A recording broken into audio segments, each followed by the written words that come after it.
June 13 ശനിയാഴ്ച ഇന്നലെ Kerala box ഓഫീസിൽ നിന്നും ഏറ്റവും കൂടുതൽ കളക്ഷൻ കിട്ടിയ 11 ചിത്രങ്ങൾ ഏതൊക്കെയാണെന്ന് നോക്കാം. 11ാം സ്ഥാനത്ത് ജയറാം നായകനായി എത്തിയ തമിഴ് ചിത്രം പരിമള ആൻഡ് കോ എന്ന ചിത്രമാണ്. ചിത്രം ഇന്നലെ കേരള ബോക്സ് ഓഫീസിൽ നിന്നും 1,02,000 രൂപയാണ് കളക്ട് ചെയ്തത്. ഈ ചിത്രം റിലീസ് ചെയ്തിട്ടിപ്പോൾ 9 ദിവസം പിന്നിട്ടിരിക്കുകയാണ്. 9 ദിവസം കൊണ്ട് ചിത്രം കേരള ബോക്സ് ഓഫീസിൽ നിന്നും 31,55,000 രൂപയാണ് കളക്ട് ചെയ്തത്. കേരളത്തിൽ നിന്നും ഈ ചിത്രത്തിന് ഒരു മിക്സർ ആയിട്ടുള്ള റെസ്പോൺസാണ് കിട്ടിയത്. ചിത്രം കേരളത്തിൽ ഒരു below average box office performance ആണ് കാഴ്ചവെച്ചുകൊണ്ടിരിക്കുന്നത്. 10ാം സ്ഥാനത്ത് സൂര്യ നായകനായി എത്തിയ കറുപ്പ് എന്ന ചിത്രമാണ്. ചിത്രം ഇന്നലെ കേരള ബോക്സ് ഓഫീസിൽ നിന്ന് 1,12,000 രൂപയാണ് കളക്ട് ചെയ്തത്. ചിത്രം റിലീസ് ചെയ്തിട്ട് 30 ദിവസം കഴിഞ്ഞിരിക്കുകയാണ്. അതുപോലെ തന്നെ ചിത്രത്തിന്റെ OTT റിലീസും കഴിഞ്ഞിരിക്കുകയാണ്. ചിത്രം കേരള ബോക്സ് ഓഫീസിൽ നിന്ന് 30 ദിവസം കൊണ്ട് 13,87,00,000 രൂപയാണ് കളക്ട് ചെയ്തത്. കേരളത്തിൽ ഈ ചിത്രം ഒരു ബ്ലോക്ക് ബസ്റ്ററായി മാറിയിരിക്കുകയാണ്. 9ാം സ്ഥാനത്ത് ഒരു ഹോളിവുഡ് ചിത്രമാണ്. മാസ്റ്റേഴ്സ് ഓഫ് ദി യൂണിവേഴ്സ് എന്നാണ് ചിത്രത്തിന് പേര്. ചിത്രം ഇന്നലെ കേരള ബോക്സ് ഓഫീസിൽ നിന്ന് 1,76,000 രൂപയാണ് കളക്ട് ചെയ്തത്. ഈ ചിത്രം റിലീസ് ചെയ്തിട്ട് ഇപ്പോൾ 9 ദിവസം പിന്നിട്ടിരിക്കുകയാണ്. 9 ദിവസം കൊണ്ട് ചിത്രം കേരള ബോക്സ് ഓഫീസിൽ നിന്നും 57,28,000 രൂപയാണ് കളക്ട് ചെയ്തത്. 8ാം സ്ഥാനത്ത് ബേസിൽ ജോസഫ്, ടൊവിനോ തോമസ് എന്നിവർ അഭിനയിച്ച അതിരടി എന്ന ചിത്രമാണ്. ചിത്രം ഇന്നലെ കേരള ബോക്സ് ഓഫീസിൽ നിന്നും 2,57,000 രൂപയാണ് കളക്ട് ചെയ്തത്. ഈ ചിത്രം റിലീസ് ചെയ്തിട്ടിപ്പോൾ 31 ദിവസം പിന്നിട്ടിരിക്കുകയാണ്. 31 ദിവസം കൊണ്ട് ചിത്രം കേരള ബോക്സ് ഓഫീസിൽ നിന്നും 37.07 കോടിയാണ് നേടിയത്. ഈ ചിത്രം കേരളത്തിൽ ഒരു സൂപ്പർ ഹിറ്റായി മാറിയിരിക്കുകയാണ്.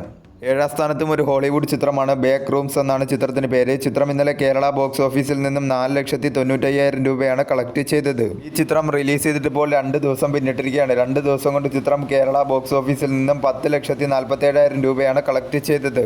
6ാം സ്ഥാനത്തും ഒരു ഹോളിവുഡ് ചിത്രമാണ്. ഡിസ്ക്ലോസർ ഡേ എന്നാണ് ചിത്രത്തിന് പേര്. ചിത്രം ഇന്നലെ കേരള ബോക്സ് ഓഫീസിൽ നിന്നും 14,70,000 രൂപയാണ് കളക്ട് ചെയ്തത്. ഈ ചിത്രം റിലീസ് ചെയ്തിട്ടിപ്പോൾ 2 ദിവസം പിന്നിട്ടിരിക്കുകയാണ്. 2 ദിവസം കൊണ്ട് ചിത്രം കേരള ബോക്സ് ഓഫീസിൽ നിന്നും 28,30,000 രൂപയാണ് കളക്ട് ചെയ്തത്.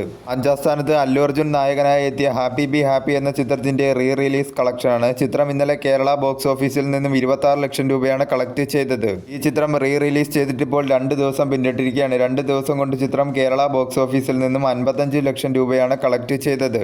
റിലീസ് ചെയ്ത അന്യഭാഷാ ചിത്രങ്ങളിൽ ഏറ്റവും മികച്ച കളക്ഷനുമായി ചിത്രം മുന്നേറിക്കൊണ്ടിരിക്കുകയാണ്. 4ാം സ്ഥാനത്ത് ഹോളിവുഡ് ചിത്രമായ ഒബ്സഷൻ എന്ന ചിത്രമാണ്. ചിത്രം ഇന്നലെ കേരള ബോക്സ് ഓഫീസിൽ നിന്നും 44 ലക്ഷം രൂപയാണ് കളക്ട് ചെയ്തത്.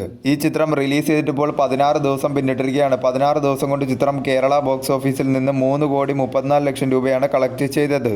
മികച്ച രീതിയിലുള്ള കളക്ഷനുമായി ചിത്രം കേരളത്തിൽ മുന്നേറിക്കൊണ്ടിരിക്കുകയാണ്. 3ാം സ്ഥാനത്ത് അർജുൻ നായകനായി എത്തിയ തമിഴ് ചിത്രം ബ്ലാസ്റ്റ് ആണ്. ചിത്രം ഇന്നലെ കേരള ബോക്സ് ഓഫീസിൽ നിന്നും 53,20,000 രൂപയാണ് കളക്ട് ചെയ്തത്. ഈ ചിത്രം റിലീസ് ചെയ്തിട്ടിപ്പോൾ 17 ദിവസം പിന്നിട്ടിരിക്കുകയാണ്. 17 ദിവസം കൊണ്ട് ചിത്രം കേരള ബോക്സ് ഓഫീസിൽ നിന്നും 13,53,00,000 രൂപയാണ് കളക്ട് ചെയ്തത്. ഈ ചിത്രം കേരളത്തിൽ ഒരു ബ്ലോക്ക് ബസ്റ്ററായി മാറിയിരിക്കുകയാണ്. 2ാം സ്ഥാനത്ത് നസ്ലിൻ നായകനായി എത്തിയ മോളിവുഡ് ടൈംസ് എന്ന ചിത്രമാണ്. ചിത്രം ഇന്നലെ കേരള ബോക്സ് ഓഫീസിൽ നിന്നും 58,20,000 രൂപയാണ് കളക്ട് ചെയ്തത്. ഈ ചിത്രം റിലീസ് ചെയ്തിട്ടിപ്പോൾ 9 ദിവസം പിന്നിട്ടിരിക്കുകയാണ്. 9 ദിവസം കൊണ്ട് ചിത്രം കേരള ബോക്സ് ഓഫീസിൽ നിന്നും 8,37,00,000 രൂപയാണ് കളക്ട് ചെയ്തത്. ചിത്രം കേരളത്തിൽ ഒരു ആവറേജിനും താഴെ നിൽക്കുന്ന കളക്ഷനുമായി മുന്നേറിക്കൊണ്ടിരിക്കുകയാണ്. 1ാം സ്ഥാനത്ത് ലാലേട്ടൻ നായകനായി എത്തിയ ദൃശ്യം 3 എന്ന ചിത്രമാണ്. ചിത്രം ഇന്നലെ കേരള ബോക്സ് ഓഫീസിൽ നിന്നും 58,50,000 രൂപയാണ് കളക്ട് ചെയ്തത്. ഈ ചിത്രം റിലീസ് ചെയ്തിട്ടിപ്പോൾ 24 ദിവസം പിന്നിട്ടിരിക്കുകയാണ്. 24 ദിവസം കൊണ്ട് ചിത്രം കേരള ബോക്സ് ഓഫീസിൽ നിന്നും 88,78,00,000 രൂപയാണ് കളക്ട് ചെയ്തത്. കേരളത്തിൽ ഈ ചിത്രം ഒരു ബ്ലോക്ക് ബസ്റ്ററായി മാറിയിരിക്കുകയാണ്.